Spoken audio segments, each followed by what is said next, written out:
Good afternoon, I'm Mai Rodriguez. Today on Newsfeed at noon, fears of an all-out war in the Middle East set in after Iran attacks Israel with a barrage of missiles and Israel's prime minister warning Tehran will pay. Former and incumbent senators lead day 2 of the filing of certificates of candidacy for next year's midterm polls. Digital service providers like Netflix, Disney Plus, and HBO will now have to pay a 12% VAT with a new law signed by President Marcos. And the world's oldest toy store unveils its top toys for Christmas this year. Thank you for joining us. The Middle East may be on the brink of an all-out war as Iran fires a barrage of missiles into Israel. It's still unclear how Israel or its closest ally, the United States, would react. But Israel is already warning Iran of serious repercussions. Eugene Adalia with our top story.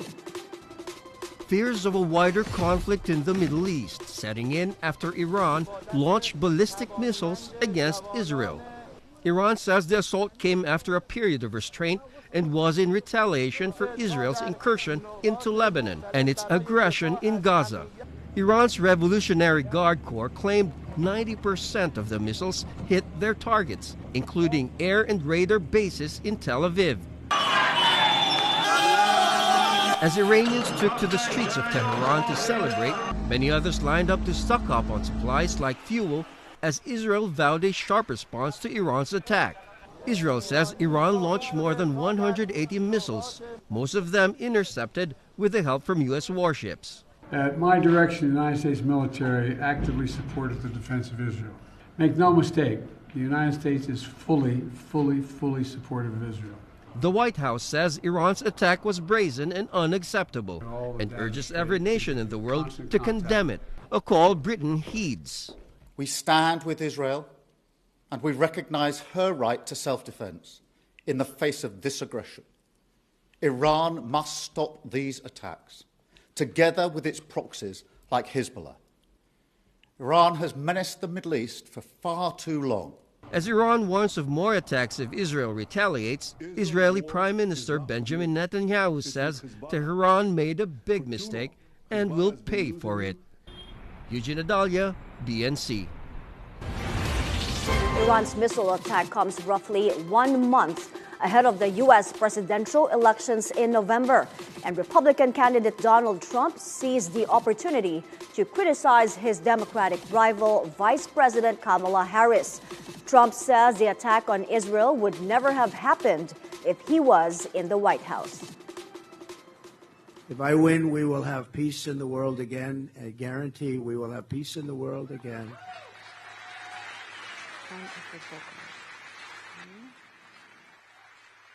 And if Kamala gets 4 more, unthinkable, right? If she gets 4 more years, the world goes up in smoke. Speaking at a campaign rally in Wisconsin, Trump also warned the world is spiraling out of control.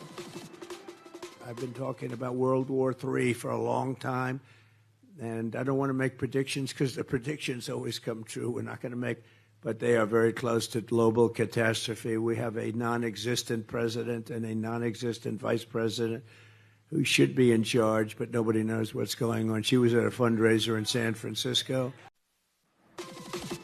As Trump promises world peace, Vice President Kamala Harris gives a more pragmatic reaction to the spiraling crisis in the Middle East. She's condemning Iran's missile attack unequivocally. She also says the U.S. will take whatever action necessary to beat terrorists. I'm clear-eyed.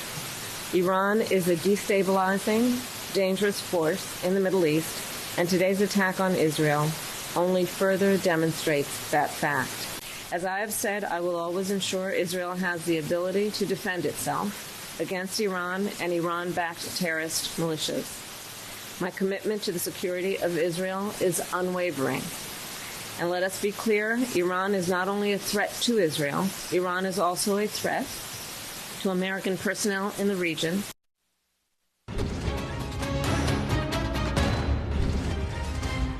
It is day 2 of the filing of certificates of candidacies for next year's midterm elections. Among those who have formalized their bids today are former and incumbent senators. Hannah T. is on the scene at the Manila Hotel for the latest. Hannah. Mai, it's a star-studded morning here at the Manila Hotel as prominent political figures gather to file their COCs for the upcoming midterm elections next year. Among those who have already filed is former Senate President Tito Soto, accompanied by his wife Helen Gamboa and their daughter Shara Soto. Soto, who previously ran for vice president in 2022, is seeking a Senate comeback after serving as Senate president from 2018 to 2022. Also joining the list of early filers is Panfilo Lacson, Soto's running mate in the 2022 elections. Lacson is a former senator and 2022 presidential candidate and is returning to the political scene as he aims to reclaim a Senate seat. Incumbent Senator Lito Lapid, who has served in the Senate since 2004 with a brief break in 2016, has also formalized his re-election bid. Lapid is known for his acting career before entering politics. Earlier today, Senator Amy Marcos filed her COC and was accompanied by former First Lady Imelda Marcos. Senator Marcos is running solo in the 2025 senatorial race despite being initially included in the slate of her brother, President Ferdinand Marcos Jr. Her supporters gathered outside the Manila Hotel tent and created a lively and festive atmosphere with banners and chants in support of her re-election bid. Mai, we are now awaiting the arrival of Makati Mayor Abby Binay, who, instead of seeking re-election in Makati, is aiming for a Senate seat. Also expected is Doc Willie Ong, a well-known public health advocate who ran for vice president in 2022. Despite battling health issues recently, Ong is anticipated to file his COC for senator later today. Mai? Hannah, compared to the quiet COC filing yesterday, can you tell us how the day has been progressing so far? My energy here has definitely picked up compared to yesterday's filing where we only saw a handful of candidates. Today is much more dynamic with bigger names like Soto, Lacson, and Marcos already making their moves. We are expecting more party list groups to file throughout the day. Actually, behind me is Magdalo party list. So far, we've seen 10 candidates file for senatorial positions and party lists. Back to you, Mai. Thank you. Hannah T. reporting live from the Manila Hotel. Also expected to seek re-election next year are siblings San Juan Mayor Francis Zamora and San Juan Representative Bel Zamora. Back in 2019, Francis ended the 50-year reign of the Ejercito-Estrada clan in San Juan. He won against Vice Mayor Janela Ejercito. He tells BNC's at the forefront, the people of San Juan wanted change. He also had this to say to the Ejercito-Estrada family. Kung nakikinig sila ngayon, which I'm sure they are kasi minomonitor naman nila lahat ng ginagawa ko. Ang punto ko lang naman ganito, tao naman na nagdidesisyon dyan, di ba? Every 3 years, we are validated through elections. And if the people will continue to support Francis Zamora, choice nila yan. Di naman natin sila pinipilit, remember. We have democracy in our country.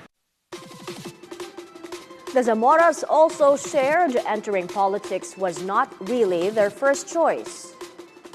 I was always someone who wanted to become a PBA player. And looking back nga, ang dami rin nagbago sa buhay ko. Kasi nung bata ako, gusto ko maging PBA player. But I guess when I got older, I became more mature. Nakita ko na mas maraming mas serious things na pwedeng gawin sa buhay. No?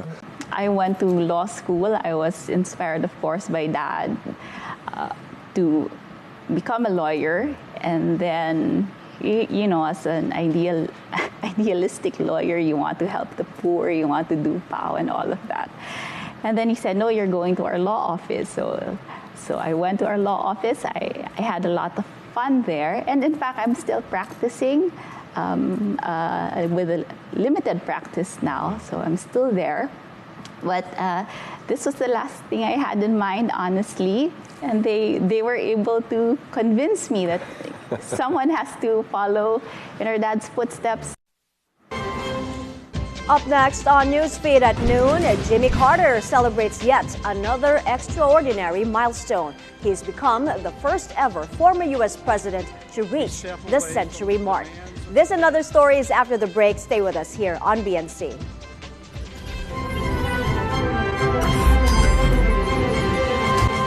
We are giving spotlight with this innovative business enterprises that shares growth in our community. We're giving these entrepreneurs a chance to boost their business in the market. Let's join Mai Rodriguez together with different entrepreneurs to know their stories and challenges. Remember, the road to success is never a straight line. Pathways to Success, 11 a.m. on BNC, the Billionario News Channel. In the Philippines, women entrepreneurs make up a significant 60% of all MSMEs. Innovations are transforming job markets and the financial future of OFWs. The buy now, pay later industry is rapidly transforming how Filipinos manage everyday spending, but it also raises questions about its impact on personal finances. I'm Rain Musni, and welcome to Follow the Money. Weekdays, 10:30 a.m. on BNC.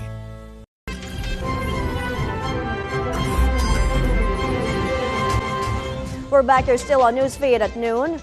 The family of hazing victim Atio Castillo welcomes the conviction of 10 fratmen implicated in his hazing death. A Manila court handed the decision Tuesday, sentencing 10 members of the Aegis Juris fraternity to up to 40 years imprisonment. The accused were also ordered to pay more than 600,000 in damages. Speaking to BNC's Agenda, Atio's father says they are prepared in case any of the convicted files an appeal. 7 years po namin iniintay ito. Ever since no 2017 when we saw the body of our son in that morgue. Yung masaya po yung nararamdaman namin sa loob. Finally, na nabigyan na po ng hustisya yung aking pong anak. While their 7-year wait for justice has ended, the Castillo family also wants UST officials held accountable for Atio's death.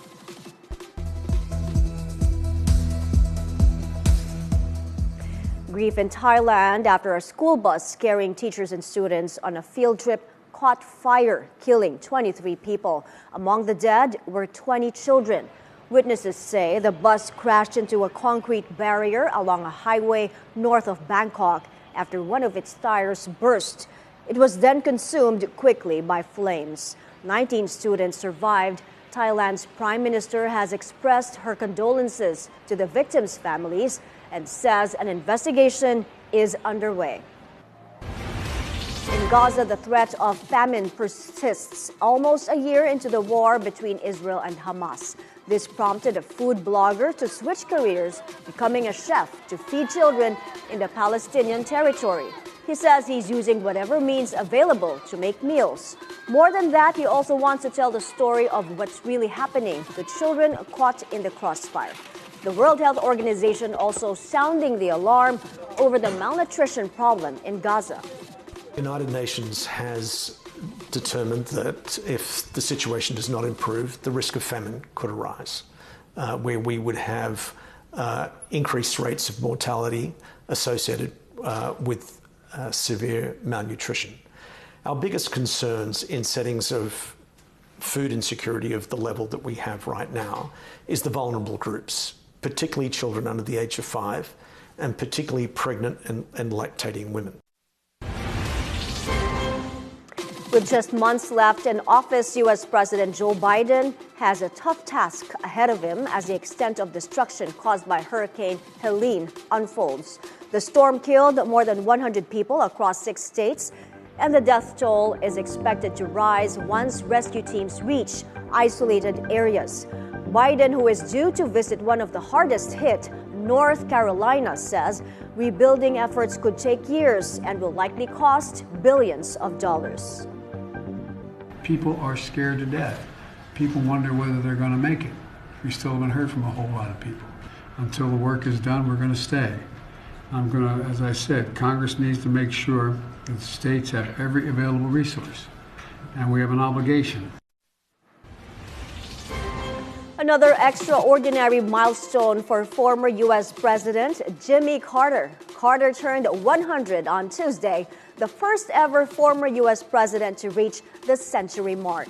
He celebrated his birthday with family in the home he and his late wife had built in Georgia in the 1960s.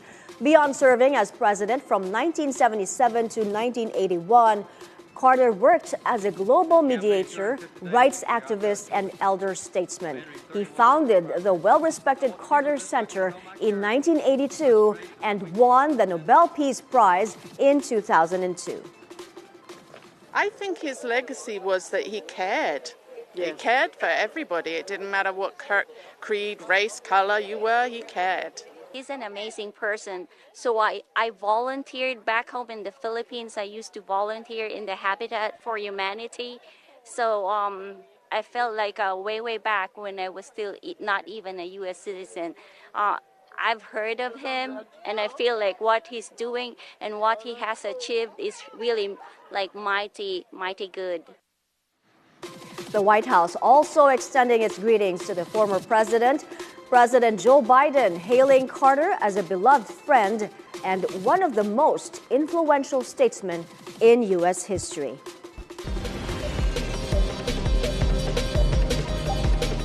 President Bongbong Marcos signs into law the bill imposing value-added tax on foreign digital service providers. The new law imposes a 12% VAT on companies like Netflix, Disney Plus, and HBO. The president says this will generate additional revenue for the government and level the playing field for local providers. Reaping the rewards of a fruitful digital economy here, it is only right that you contribute also to its growth. After all, whether you are a small tech startup or a global tech giant based halfway around the world, if you are making money here in the Philippines, you are part of our community. And with that comes a shared responsibility. The president adds the new law will allow the government to collect more than 100 billion pesos in the next 5 years, enough to build 42,000 classrooms, more than 6,000 rural health units, and 7,000 kilometers of farm-to-market roads. 5% of the revenues generated will also be allocated to the local creative industry. This means our artists, filmmakers, musicians, the very people who fill our platforms with stories and with content will directly benefit. It ensures that our creative talents are not just surviving in a competitive digital market, but will be allowed to prosper. Fairness, inclusivity, and progress. Government debt slightly down in August on the back of a stronger peso. Data from the Bureau of Treasury shows the government's total outstanding debt in August decreased by 0.9% month-on-month to 15.6 trillion pesos. Net repayments also contributed to the decline. Year-to-date outstanding debt is up by 8.4%.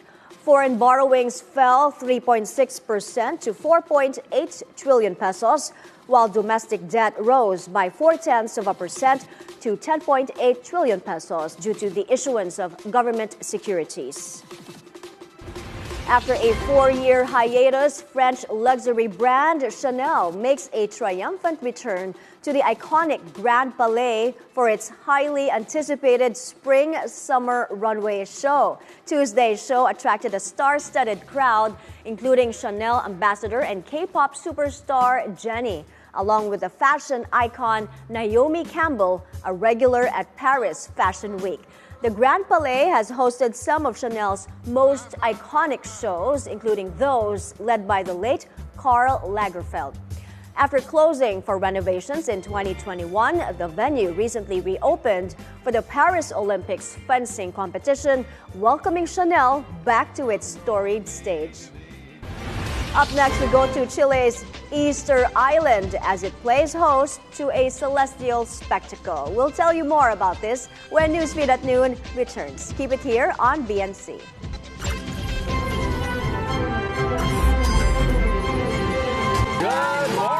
everyone! Let's begin your morning with these people that gives you the hottest information with excitement, positivity, and fun to start your day. Join Paulo Del Rosario, and Asis Carrillo, and Monique Tuzon. Let's kick things off with some good vibes. It's time to wake up and make this day amazing. For more happy moments only here. It's a beautiful day. 7 a.m. on BNC, the Billionario News Channel. Oh my goodness! I've done it enough.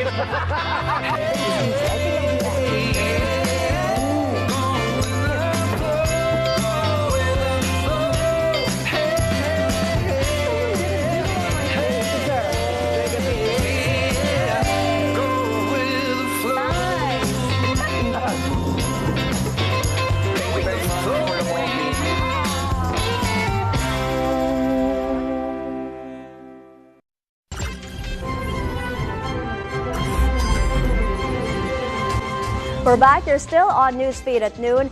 Germany honors former Liverpool coach Jurgen Klopp with the country's highest civic award. Klopp received the Order of Merit from President Frank-Walter Steinmeier in a ceremony in Berlin.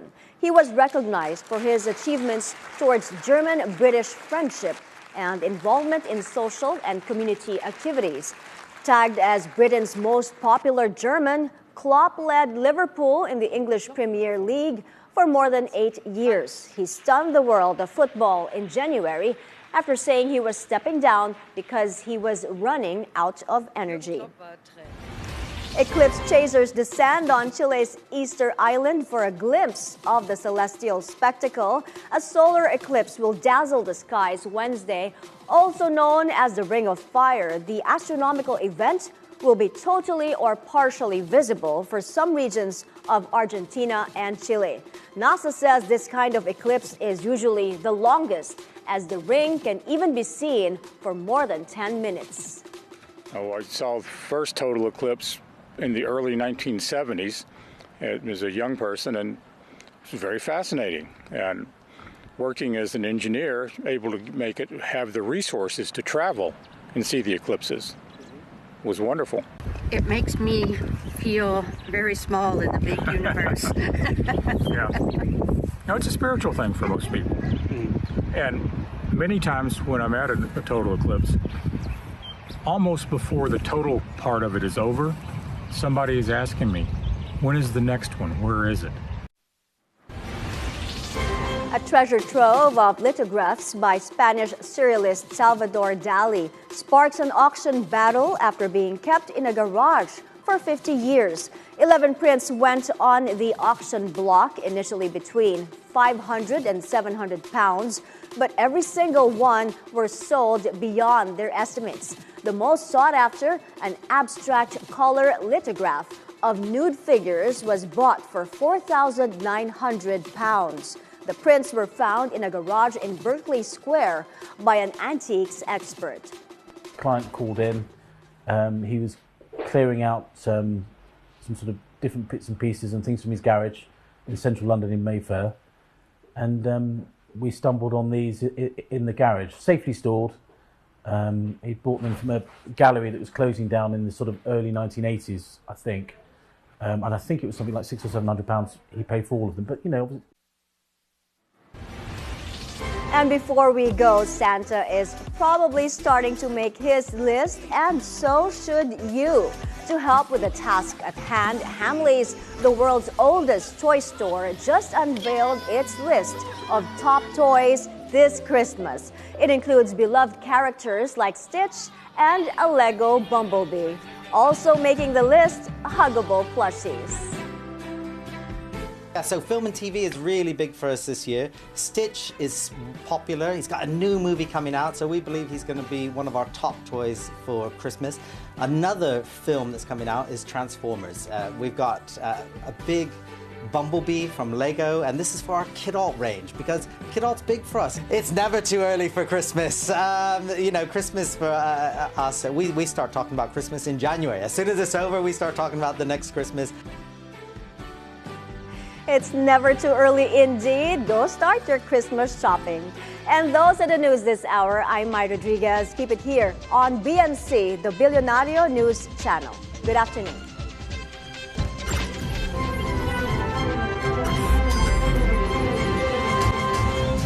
What is your biggest mistake? My greatest beefsteak. I wanted to do that before I aura. Aura. Yeah. We shine a light on the trailblazers, the disruptors, the titans of industry. I'm going to eat healthy. It's expensive. Guess what's more expensive? The hospital. We're not just talking about success stories here. We're diving deep into their hearts and minds to see what drives them. Let's go. We are live. We are Industry Beat on BNC, the Billionario News Channel. As the summer comes to an end, I cannot tell you what a relief it is to have finally completed my chemotherapy treatment. The last 9 months have been incredibly tough for us as a family.